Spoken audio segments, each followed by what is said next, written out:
Yes, my people, welcome to my YouTube channel. My name is The Cable. Of course, I'm here to connect you with sports. Guys, today we have a lot to talk about. Remember, Bukayo Saka has just signed a new contract. Guys, remember, we will talk about FA draw. We are going to talk about LaLiga. What is happening in LaLiga? Barcelona, Real Madrid. What is happening there in LaLiga? We are also going to talk about President of Kenya supporting the top most Manchester United fan from Kenya. If you want to know more about that, stay here and make sure you guys you subscribe. Make sure guys you subscribe. If you are new here, just subscribe. Let's go guys. Subscribe. And of course, without wasting any time, let us start. Bukayo Saka has just signed a new contract at Arsenal. Bukayo Saka has just signed a new contract. Not just a new, but a long. Imagine Bukayo Saka has signed a 5-year contract extension. Meaning, Saka is staying at Arsenal until 2031. Imagine. Following that, Bukayo Saka will now be the highest paid player at Arsenal. Bukayo Saka will now be the highest paid player at Arsenal. Guys, guess what? Bukayo Saka will be earning 300,000 euros per week. Saka is going to earn 300,000 euros per week. Are you surprised? Imagine each and every Friday, Saka will be cashing out 300,000 euros. Convert into your currency and you will know how much. For example, if you come from Kenya, when you convert 300,000 into, when you convert 300,000 euros into cash, it is 45 million. 45 million. Imagine, Bukayo Saka will be getting 45 million Kenyan shillings each and every Friday. So I have a question. Did Saka deserve it?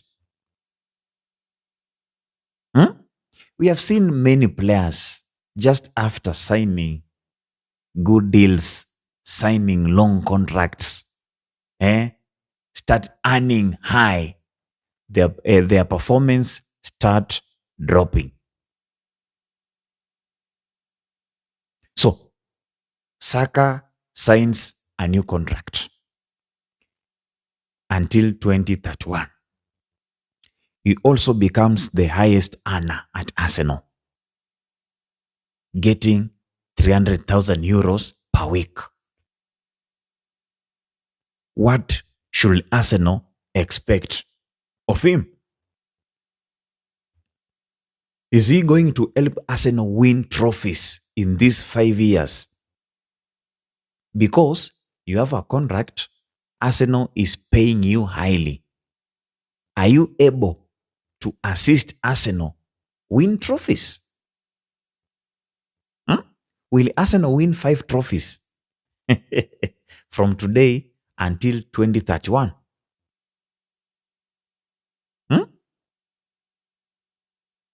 Will this contract go until the last year, or Bukayo Saka will be sold along the way? We have seen things happen, guys, but congratulations to our brother Bukayo Saka. Congrats for believing in Arsenal. This is a boy who have just grown there from Arsenal Academy to first team, now becoming the highest earner. You understand? So it is a process, guys. It's just a process. That is of Bukayo Saka. Guys, I told you we are going to discuss so many things today. What you need to do, just subscribe and sit there and relax. Guys, let us now discuss FA draw. FA draw was done yesterday. FA draw was done yesterday. Round 5 or round 16. And I want to tell you this. There are some people who are just complaining that some teams have been drawn to a weaker ones.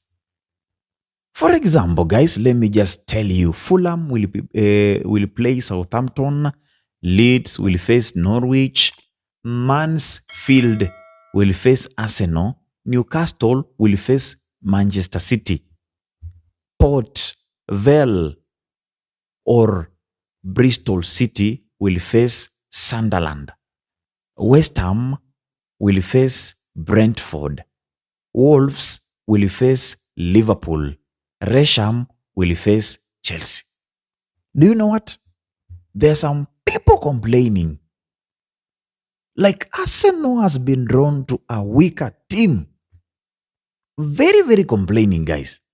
People have been complaining that Arsenal have just been drawn to a weaker team.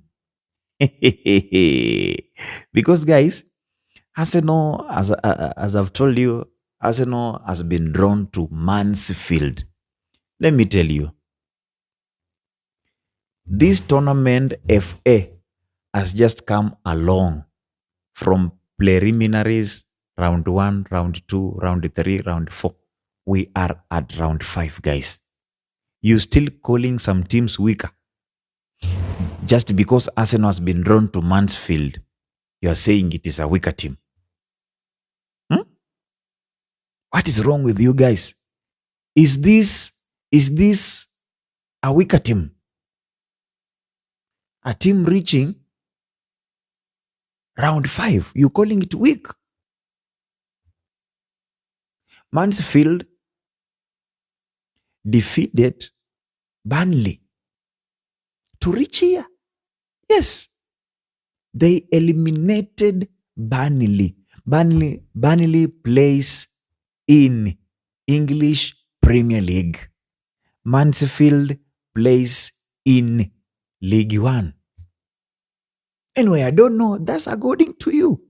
I don't know, guys, if Mansfield is a weaker team or then some people are saying also Wrexham versus Chelsea. Wrexham has been drawn to Chelsea. So some people are saying Wrexham is a weaker team compared to Chelsea. That is not favorism. That one is not favorism. So how do you see, guys? How do you see this? Arsenal and Chelsea, are they facing the weaker team? Or this team are just equal? Then when we see Newcastle and Manchester City. Remember, Manchester City just eliminated Newcastle from Carabao. They have been also drawn together here in FA Cup, round of 16. Will Manchester City eliminate Newcastle again? Or Newcastle will eliminate Manchester City this time round? Let us wait, guys, and see. Let us, guys, wait and see. But can you tell me, what's your like? How can you comment there, guys? How can you comment there, guys? How can you guys comment there? And then yesterday, just immediately after we have a club called Macclesfield Town. They played Brentford yesterday. Macclesfield FC or Macclesfield Town. They played Brentford yesterday. Macclesfield Town is a non-league. Yani it doesn't compete in any league. And non-league. For example, we have League 1, League 2, Championship, and then Premier League. So Macclesfield competes in National League North. That's we call it a non-league.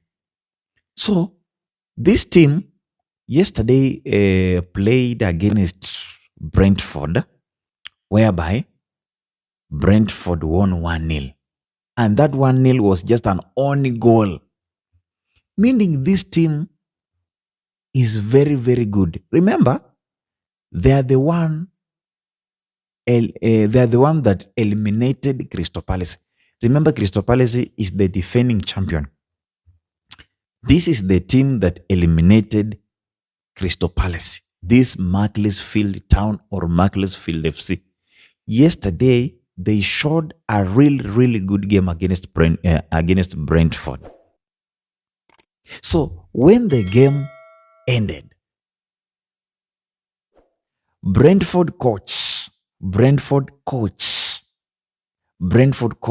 Keith Andrews went direct to Macclesfield dressing room and talked to them. Brentford coach Keith Andrews went direct to Macclesfield dressing room and talked to them. Let me show you how. Can you watch this? Can you watch this video?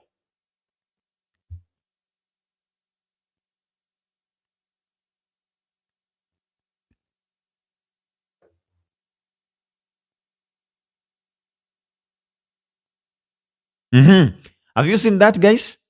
So, just as a way of appreciating these players, Keith, Brentford coach, just went to dressing room, talked to Macclesfield players, gave them a word of encouragement. Then that's it, guys. But it is a good team, guys. This team, we have just to watch it. We have, guys, to watch it very closely, guys. Then when we move forward, guys, let us talk about Kenya. Guys, Kenya, like people call it the capital city of Africa. Kenya, people call it a very courageous country. But then, you need to understand, Kenya supports football a lot.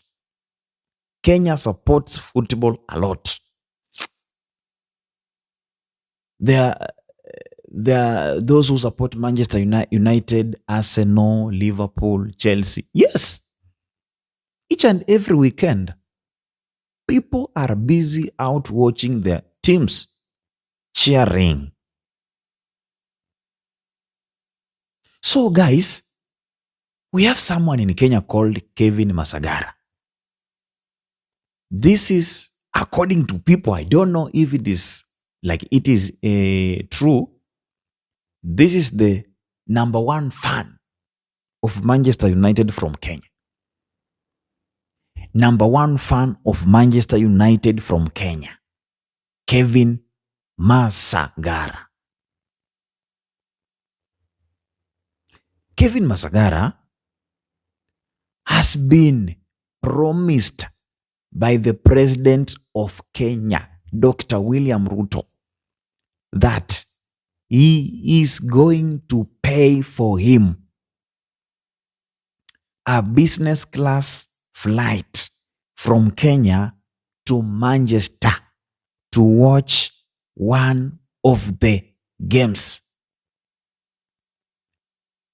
President of Kenya, William Ruto, has promised Kevin Masagara. Who is Kevin Masagara?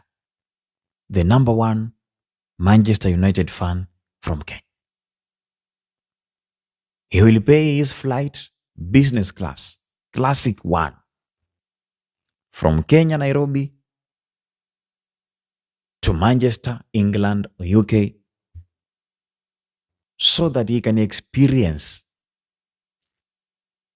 a live match from Old Trafford. What is your take on that? You will tell me, guys, in comment section. You will tell me, guys, in comment section. Then something else I need us to talk about is La Liga. What is happening in La Liga? The level of that league has gone down. The level of La Liga has gone down. This is not La Liga we used to know 10 years, 15 or 7 years back. The level of this league has gone down. Why? We have seen the way Real Madrid and Barcelona play. We wonder. What is wrong? Can you take Real Madrid of today and just give it a club from England? Real Madrid will be dismantled. Can you just take Barcelona and give it to one of the teams in England? Barcelona will be dismantled. You know, some years back, guys, Barcelona was Barcelona. There was no way you can beat Barcelona. Some years back, Real Madrid was Real Madrid. There was no way you can beat Real Madrid, my friend. Atletico was Atletico Madrid. There was no way you can beat Atletico. Sevilla, Valencia. There was no way you can beat. There was no way, no how now. But nowadays, where is Sevilla? Where is Valencia? Where is Atletico Madrid? Where is Real Madrid? Where is Barcelona? Barcelona just losing. Real Madrid was just eliminated from Copa del Rey from with a small team. What is happening with this league? Some people told me that Kasib Kebo, Barcelona has a problem of signing. They cannot sign because when they just sign, financial fair play.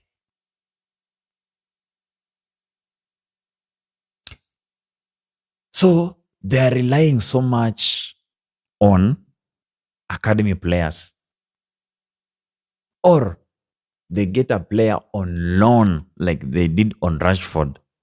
They just get a player on loan. So who is to blame?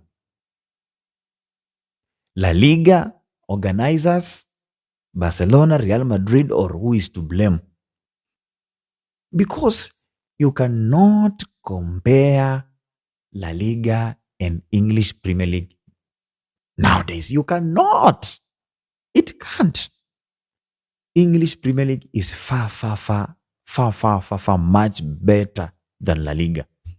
That's a mere truth.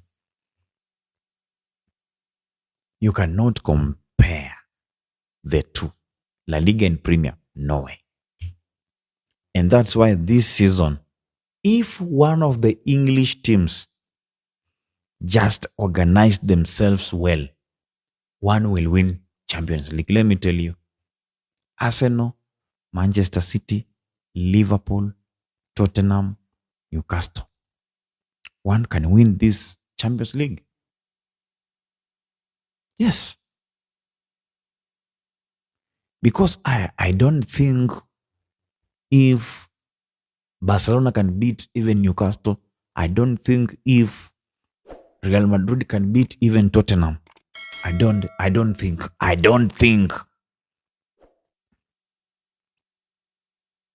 So guys, can you tell me? We have talked so much today. Bukayo Saka signing a new contract. We have spoken about FA draw, La Liga. Can you tell me what's your take on that? Make sure you subscribe so that when we meet tomorrow, we will discuss more. Subscribe, guys.